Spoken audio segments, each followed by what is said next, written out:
Friends, welcome back to my channel. कैसे हो आप सब? उम्मीद करते हैं बेटा सभी अच्छे होंगे और अपना ख्याल भी रख रहे होंगे। तो बेटा आज हम करने जा रहे हैं अपनी वर्कशीट नंबर 15 इंग्लिश सब्जेक्ट के बेटा 8th क्लास के बच्चों के लिए 16 तारीख के, ठीक है, जिसमें हमारी आज एक पोयम आई है ज्योग्राफी लेसन से, ठीक है। Given below is a poem written by the perspective of Zulfikar Ghosh, ठीक है। तो किसने लिखी है बेटा? ये अपने पर्सपेक्टिव यानी कि अपने विचारों के तौर से, अपने तरीके से उसने इसको लिखा है। Who is observing the city from the above, जो कि ऑब्जर्व कर रहे थे सिटी को, शहर को, कहाँ से? ऊपर से। Seeing it seated in a jet plane, यानी कि वो एक जेट प्लेन में बैठे थे और वहाँ से ऑब्जर्व कर रहे थे सिटी को कैसी दिख रही है। How does a city look when we see it from the great height, जब बेटा हम ऊपर से देखते हैं तो हमें वो कैसी दिखती है सिटी? देखो, जब हम नीचे रहते तो हमें कुछ ही भाग दिखता है, लेकिन ऊपर से देखते हैं तो हमें क्या दिखता है? स्मॉल भी दिखती है, ठीक है, और क्लियर क्लियर भी दिखती है, ठीक है। तो आप जो सा लिख सकते हो, आपके हिसाब से पूछा गया है, ठीक है। तो आप वेरी स्मॉल भी लिख सकते हो क्योंकि स्मॉल तो हमें दिखती है और क्लियर भी दिखती है कहीं कहीं, ठीक है। एग्जैक्टली क्लियर तो हम नहीं कह सकते, पर हाँ कुछ दिखती है हमें क्लियर। तो देख लेना बेटा आप इसका क्या लगाना चाहते हो, ठीक है। मेरे हिसाब से तो वेरी स्मॉल, छोटी दिखती है हमें, ठीक है।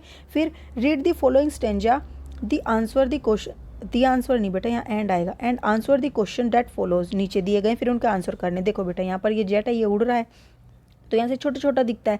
Van the jet sprang into the sky, तो जब बेटा क्या है, जेट जो है आसमान में उड़ रहा था। It was clear why the city had developed the way it had, मतलब कि ये क्लियर था वहाँ से कि जो शहर हैं वो जिस तरीके से विकसित हो रखे हैं वो ऐसे क्यों हो रखे हैं, ये क्लियर हो गया था उसके दिमाग में कि इस तरीके से क्यों बसे हुए हैं। Seeing it scaled 6 inches to the mile, और वो क्या सिमट गए थे बेटा? बहुत बड़ा शहर था जो कि 6 इंचज में, जो कि मीलों में था, मीलों से किस में आ गया? सिर्फ 6 इंचज में कन्वर्ट हो गया। वो इतना छोटा सा दिखने लगा अगर हम उसको मेज़र करने लगे स्केल से।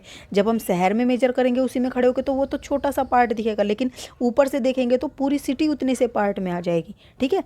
देयर सीम्ड एन इनएविटेबल, और बेटा वहाँ पर क्या हुआ? उसने एक और चीज़ देखी जिसको अवॉइड नहीं किया जा सकता। About what on the ground had look haphazard, मतलब कि जो भी वो ग्राउंड पर, ज़मीन पर देख रहा था वो सब कुछ अव्यवस्थित सा लग रहा था, ठीक है।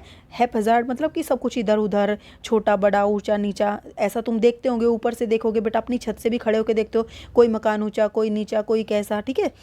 अनप्लैंड एंड विदाउट स्टाइल, और अनप्लैंड सा लगता था, कहीं पर कुछ भी बसा हुआ है, कहीं पर कुछ भी है, ठीक है। और विदाउट स्टाइल, कोई मतलब एक प्रॉपर स्टाइल नहीं है, जैसे बेटा सेक्टर वगैरह में बनाए जाते हैं, यही सोच के बनाए जाते हैं कि हर चीज़ का एक प्रॉपर स्थान हो, लेकिन वहाँ पर ऐसा नहीं दिख रहा था। When the jet sprang into the sky, जब उसने आसमान में देखा। अब when the jet reach 10,000 feet, और जब वो 10,000 फीट पर पहुंचा, मतलब कि 10,000 की ऊंचाई पर पहुंचा। It was clear why the country had cities where the rivers ran, और ये भी क्लियर हो गया था उसके दिमाग में कि जो शहर हैं, कंट्री हैं, वे शहरों के मतलब कि, और जो सिटी हैं कंट्रियों की, वो नदियों के चारों तरफ क्यों बसी हुई है? इधर मतलब नदियों के किनारे पर, ठीक है। क्यों बेटा? क्योंकि पानी की ज़रूरत होती है सबको, तो जहाँ पर पानी मिलेगा सभी वहाँ पर बसना शुरू कर देते हैं।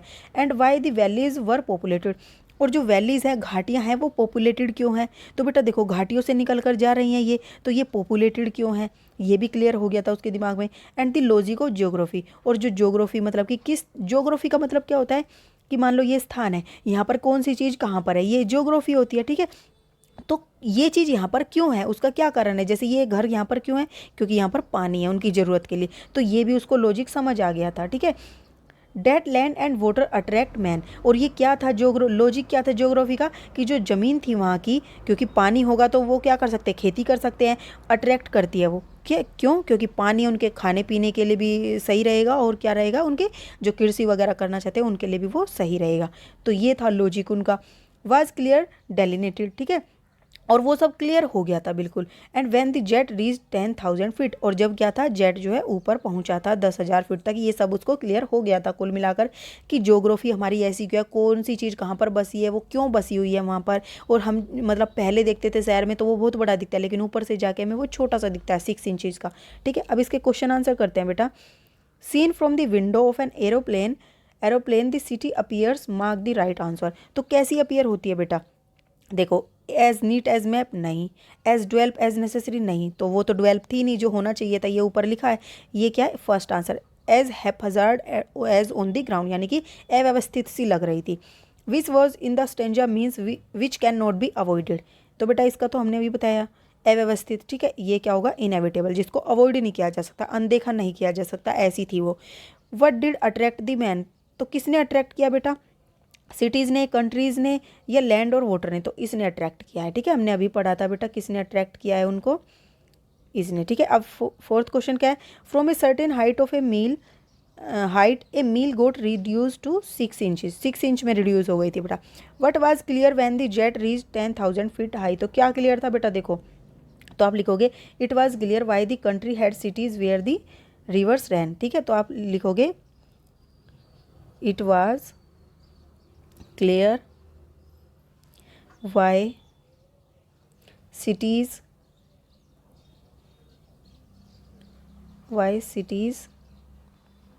प्लेस्ड, या फिर कह सकते हो डेवलप्ड। ठीक है, सिटीज़ एस्टेब्लिश कह दो। ठीक है, एस्टेब्लिश नियर रिवर। ठीक है, ये लिख दो, या आप ये भी लिख सकते हो, ये सारा लिख सकते हो। And the logic of geography, यहाँ से लेकर यहाँ तक ये कंप्लीट भी लिख सकते हो बेटा, या फिर इस तरीके से लिख सकते हो, it was clear why the cities had established. ठीक है, हैड एस्टेब्लिश्ड नियर रिवर।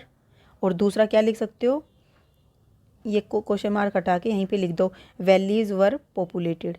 ठीक है, देखो बेटा रिवर के बाद ये लिख देना वैलीज वर पॉपुलेटेड और द लॉजिक ऑफ ज्योग्राफी, ये सारा आप इसमें लिख देना। ठीक है, तो ये थी बेटा आपकी आज की वर्कशीट। उम्मीद करती हूँ आपको अच्छे से समझ आ गई होगी। फिर भी कोई डाउट हो तो कमेंट बॉक्स में पूछ लेना। इस वीडियो में इतना ही, अपना नेक्स्ट टॉपिक हम अपनी नेक्स्ट वीडियो में करेंगे। तब तक के लिए ऐसे हंसते रहिए, मुस्कुराते रहिए, पढ़ते रहिए और आगे बढ़ते रहिए। Thank you.